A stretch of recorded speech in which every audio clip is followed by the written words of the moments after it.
What is going on, everybody? Behind me is a 2018 Dodge Charger Scat Pack. It's Hemi orange from the factory, and it's got 2 racing stripes. Now, with that being said, my buddy wanted to go a little bit different route. He wanted to delete the stripes, and he wanted to do a full wrap on it. The color he chose, I was very hesitant about. I didn't really care for it so much, but the more I've looked at it, the more I've kind of had it in my hands and really looked at it and played with it. I like it. I think it looks sick. I think it's gonna look super intimidating, super sinister, and I know he's very excited about it. I don't want to say super again, but with that being said, I've got a couple of before pictures. I'll go ahead and scroll those through, but I wanted to walk you through the process of wrapping a 2015 and up Dodge Charger, because I haven't really seen any of those videos out there. I haven't seen much of content about it other than a couple of guys with like hood wraps and stuff like that, which that's all well and good. I'm not knocking those guys at all. I like their content. I watched theirs before I wrapped the first Charger hood, just to see where the little nooks and crannies could be failure points. With that being said, as y'all know, my car is wrapped in KPMF Autumn Fire. It's matte Autumn Fire. So it's like an orange with some red, and it looks very dark at night, which is awesome. This color is completely different, but similar in that it is an iridescent. It's a color shift between black and another color. So moving forward, what you're gonna see is a lot of black and white footage, because I wanna tease you. I don't wanna give it away.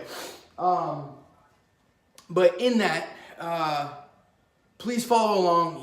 Let me know what you think about it. If you have any other questions about wrapping, what you should do, what you shouldn't do, whatever the case may be, and we'll go from there. I'll address anything that I can. If I can't, or if I don't know, I'll go find out and I'll let you know, or I'll point you in the right direction to somebody that I'm confident would know. With that being said, enjoy the video.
Hey, real quick, I just wanted to pop in. I know we're doing a time lapse of most of this wrap, but something that there's a lot of discussion about is the door handle, the cups. So the handles are already wrapped, and I'll go back in time lapse putting those back in. It's really not hard. Normally, if it's a very severe recess, I'm gonna put an inlay.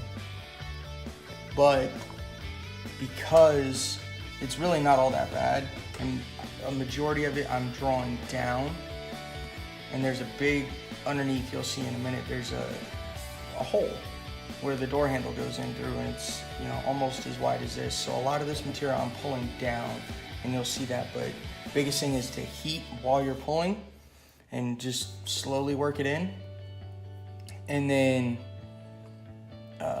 post heat once you get it in there, so that it loses this memory of this shape. You want to give it the new memory of the cup itself. So I'll go ahead and do that, and then we'll come back and I'll show you how the door handle goes back in.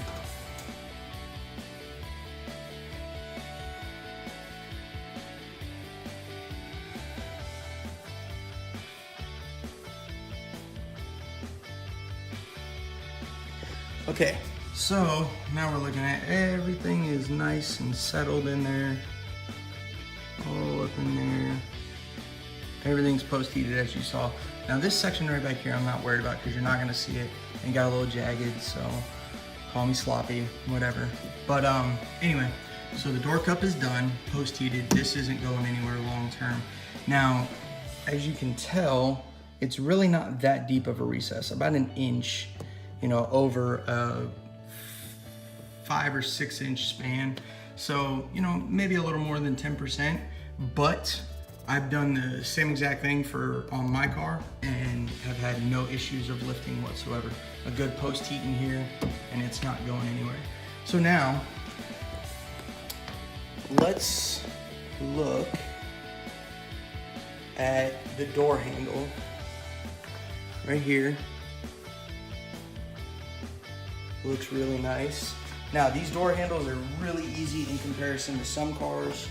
They're a little more difficult to install. All you're doing is feeding this up in here at an angle, and you can kind of feel around in there. And it's easy because this doesn't have the electronic portion. So you're gonna lift up, get it in, and then it kind of rocks down into place. That's what you saw when it was coming down here. Now, most doors are this way. Sizes will be different. For this door, it's a T20. Hopefully that's focusing, but this is a T20, so it torques 20. Come right in here, and you'll see a little bolt head. Fit that in. Now, I generally hold the door handle in place as I'm tightening.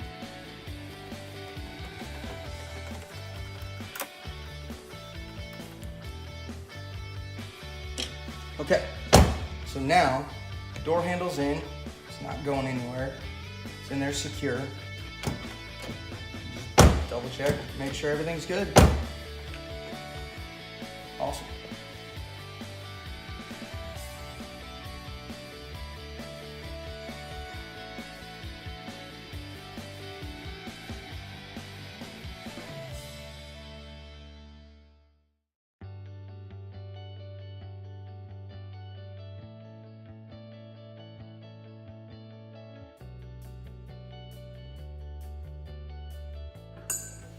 Okay.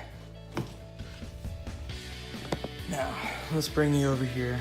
If you can see, this is the inside of the door handle.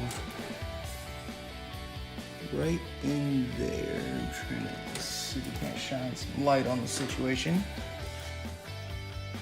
There we go. There it is.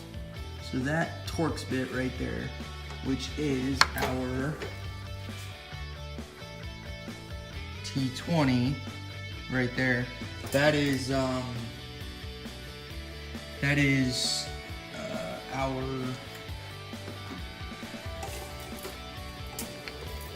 T20 that we've got to fit right there. And I'll get this in just a second, but inside of the door handle, just above every door handle is where that little bad boy is right there.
All right, guys, today is the day. The customer is on his way here in probably half an hour. So the coating is done using Jax Wax Shield Pro 9H ceramic coating. Didn't do the wheels. I think he wants to play around with a couple of things first, so we're not going to ceramic coat those today. Please forgive the fact that there are inserts and parts and pieces from the car missing. The spoilers not on it. He had that painted. He had the grill inserts and some other things painted. But without further ado, let's see the car.